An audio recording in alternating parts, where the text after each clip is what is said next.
Eu sou Natália Cuminali e começa agora mais um Veja Saúde. O tema do programa de hoje é dieta low carb. Quem está aqui comigo no estúdio é o médico José Carlos Souto. Seja muito bem-vindo, doutor. Muito obrigado. Doutor, para começar, tem muita gente que sabe o que é dieta low carb e também tem muita gente que não sabe o que é dieta low carb. Vamos traduzir? Vamos traduzir. Primeiro, o termo low carb ele é emprestado do inglês, nada mais é do que baixo carboidrato. Bom, mas o que é carboidrato, né?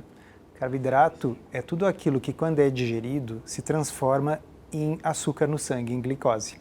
E o que se transforma em açúcar no sangue é o próprio açúcar, né, que a gente consome, mas também o amido. O amido que vai estar presente na farinha, que vai estar presente na batata, no arroz. Então, uma dieta low carb é uma dieta que é pobre nos carboidratos, em farinhas, em amidos e açúcares. Qual que é, por exemplo, a diferença entre dieta low carb e uma dieta Dukan, né? Que é para falar de uma que é famosa, ou Atkins, enfim. Então, Dukan e Atkins são dietas low carb, são dietas de baixo carboidrato, com pequenas diferenças que cada um desses autores foi colocando durante o tempo, né? Então, todas essas são exemplos de dieta low carb. O termo low carb é um termo mais amplo, que significa toda a dieta que é mais pobre em carboidrato. O que acontece é que quando Atkins, por exemplo, propôs a dieta low carb originalmente, isso foi em 1972. Então, o que se tinha era basicamente a experiência dos médicos naquela época de que essa estratégia funcionava no consultório.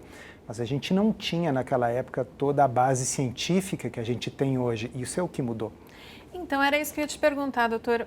A gente sempre, quando fala de dieta low carb, tinha um certo preconceito. O low carb já foi envolvido em algumas polêmicas, então tem gente que é contra low carb, a favor de low carb. Por que tanta polêmica, né, em torno de low carb? E agora, de fato, ela está ganhando esse respaldo científico?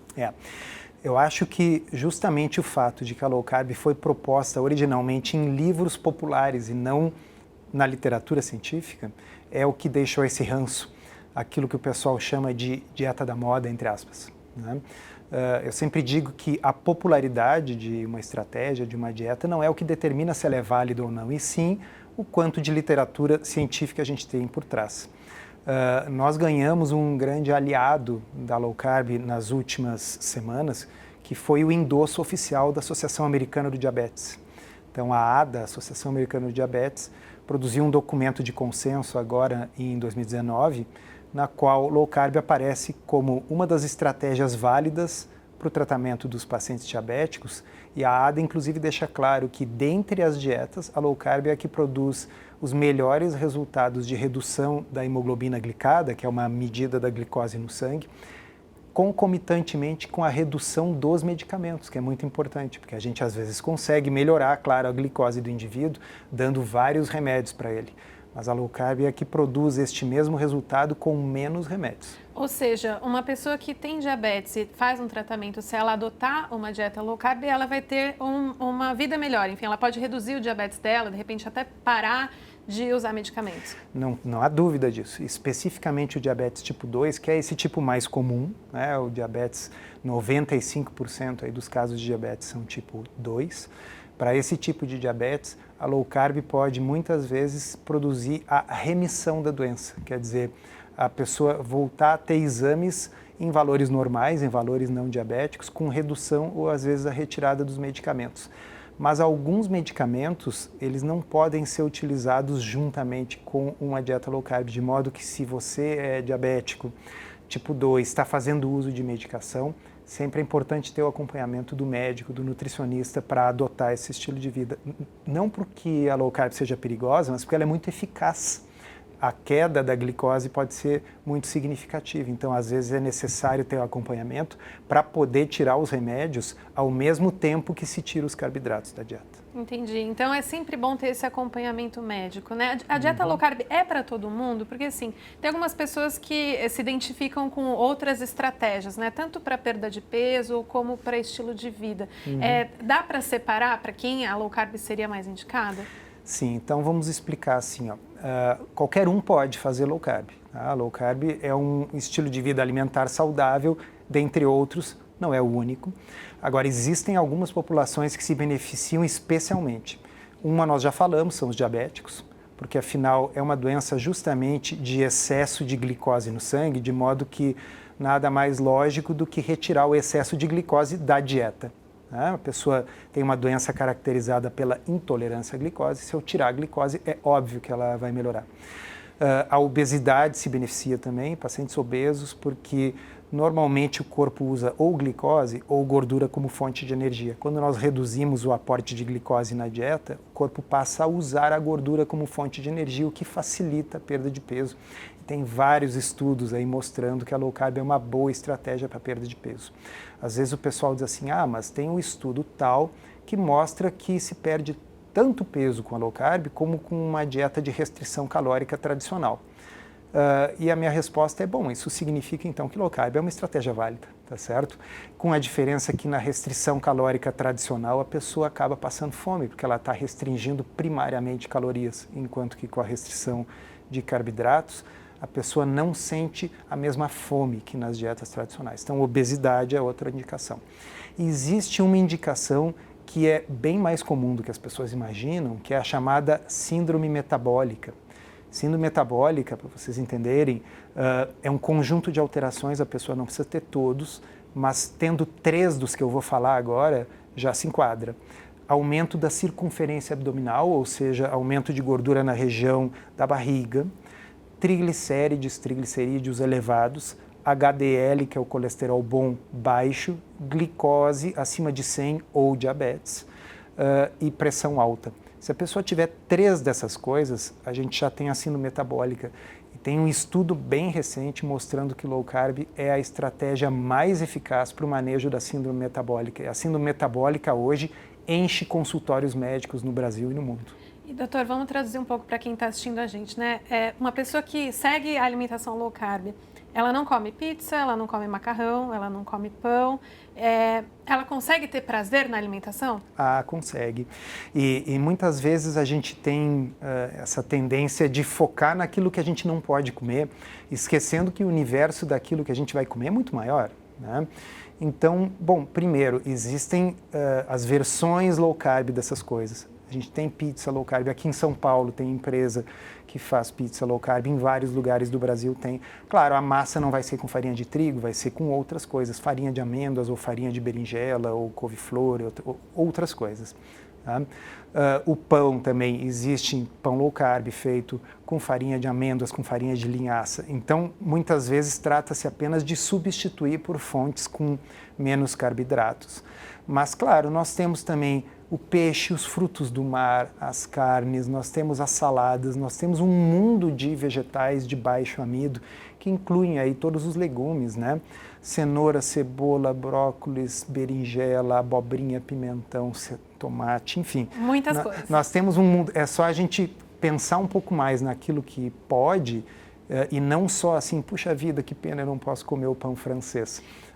Lembrando que nós temos ainda também os laticínios, nós temos os frios, tem todo um mundo aí que está permitido, entre aspas, dentro da low carb. Tá, tem 2 coisas que eu quero entender. Tem muita gente que segue a low carb e faz low carb high fat, né? Alta gordura. Isso pode ser perigoso? Essa é a primeira questão. O que acontece assim, toda a dieta de baixo carboidrato, ela é proporcionalmente mais alta em gordura. Então esse high fat surgiu como uma contraposição que às dietas low fat, a dieta de baixa gordura que foi proposta como o ideal nos últimos 40 anos e foi um grande desastre. Essa abordagem low fat, essa abordagem de que tudo tem que ser desnatado, de que a gente não pode comer o abacate porque ele é gordo, de que se eu vou fazer um omelete eu tenho que tirar a gema, a dieta de baixa gordura foi realmente muito ruim. E hoje, por exemplo, nesse próprio documento da Associação Americana do Diabetes, está bem claro que low fat é a pior opção de todas para o diabético, está escrito lá. Tá? Então, quando a gente fala low carb, high fat, é em proporção a essas dietas de baixa gordura. Mas não necessariamente, acho que você tem razão em pontuar isso, não necessariamente ela tem que ser uma dieta com altíssima gordura. Isso às vezes produz elevações muito grandes dos lipídios, colesterol, até mesmo triglicerídeos nos pacientes. Então hoje esse LCHF tem sido traduzido por Low Carb Healthy Fat, quer dizer, low carb com gorduras saudáveis. Tá, entendi. E acho que é uma interpretação mais correta. Sim, a gente vai comer mais gordura do que numa dieta tradicional low fat, mas ela não precisa ser uma dieta, vamos dizer, não preciso comer manteiga pura, né? Tá, e tem uma coisa que eu preciso perguntar que muita gente diz também, e eu mesma já senti assim, quando você tenta cortar o carboidrato, às vezes vem uma falta de energia, talvez você fica mais mal-humorada, enfim, não consegue se concentrar tão bem. O carboidrato às vezes está relacionado a essas coisas ou é uma síndrome de abstinência? Eu acho que síndrome de abstinência é uma boa expressão. Tá? A pessoa está acostumada a usar carboidrato como fonte de energia. A gente comentou antes, é carboidrato ou gordura, glicose ou gordura. Mas o corpo leva um tempinho para se adaptar a essa nova fonte de energia, que é a gordura, muitas vezes a própria gordura em excesso que o paciente tem no corpo. Se você falar com as pessoas que adotaram low carb, a maioria vai dizer que passou por uma semana ali com essa fraqueza e que depois de umas 2 semanas é o contrário, tem energia sobrando porque o organismo aprendeu a usar a gordura como fonte de energia. Então, vamos colocar assim, é muito comum em mudanças de estilo de vida que haja uma fase de adaptação não muito agradável. Eu vou dar um exemplo fora de alimentação, mas que todo mundo conhece, exercício físico. Né? Se eu começo numa academia e eu estava sedentário, lá pelo 3º dia eu vou me arrepender muito, porque é dor até para sair da cama, né? Mas a gente sabe que aquilo ali é uma coisa temporária, que daqui mais 1 ou 2 semanas eu vou estar me sentindo muito melhor do que eu me sentia antes. Mas tem um período de adaptação, porque o corpo não estava acostumado àquela atividade. A mesma coisa vale para a alimentação. Tá, e riscos, né? Eu acho que tudo a gente tem que falar um pouco de risco. Tem risco de low carb, de seguir uma dieta low carb? Não, eu não acho que low carb tenha risco, especialmente... Por exemplo, carbofobia, ter problemas de transtornos alimentares, de repente, mascarar algum problema de fato, né? A gente tem que falar com todo mundo que tá assistindo assim, que não entende direito, né? A gente vê, às vezes, o contrário. Pacientes com transtorno alimentar que melhoram na low carb. Por quê? Porque muitas vezes o transtorno alimentar é composto de medo de calorias. Então a pessoa tem medo de comer qualquer coisa, porque acha que qualquer coisa vai engordar.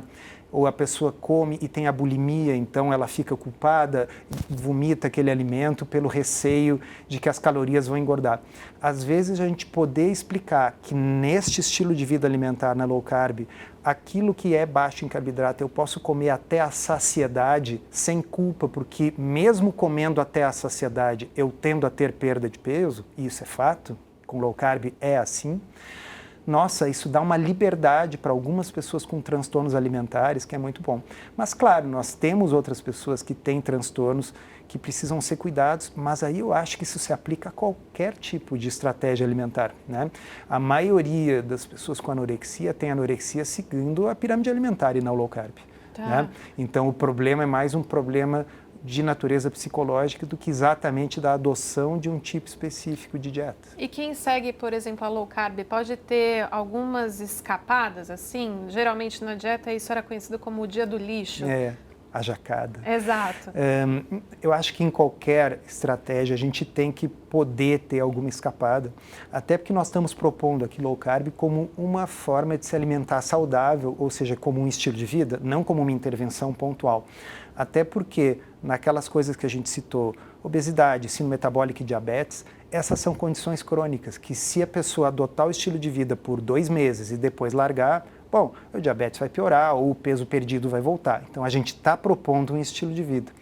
Se eu me proponho a seguir um estilo de vida pelo resto da vida, óbvio que eu tenho que contemplar escapadas, né? E não tem problema nenhum a pessoa ter um dia, um momento em que ela vai num aniversário, num casamento, num batizado, vai comer o bolo do casamento e no dia seguinte ela retoma a sua dieta. E veja, isso não é diferente do que deve ser a alimentação de qualquer pessoa, mesmo quem não segue low carb, porque eu não imagino que as pessoas devam comer bolo de casamento no almoço e no jantar todos os dias. Não importa que estratégia alimentar elas sigam, se elas quiserem ter saúde, com low carb, ou com uma dieta mediterrânea, ou com uma dieta vegetariana, elas não vão comer bolo de aniversário todos os dias. O bolo de aniversário será sempre uma exceção. Tá. E, doutor, para terminar, nosso tempo está acabando, eu queria que você dissesse Se alguém está interessado em começar, né, uma dieta low carb, por onde começar? Como começar? Cortado? Nada? Obviamente, sempre conversar com um profissional, né, com um nutricionista, mas qual seria o primeiro passo? Eu acho que facilita muito, claro, se a pessoa puder contar com um nutricionista, mas nós não estamos falando aqui de nada super complexo. A gente está falando de cortar o açúcar, porque isso é um consenso dentro de qualquer linha nutricional. Açúcar na dieta não é uma coisa boa. Cortar farináceos, então, assim, ninguém precisa de pão, biscoito e croissant para ter saúde. Então, esses são os primeiros focos.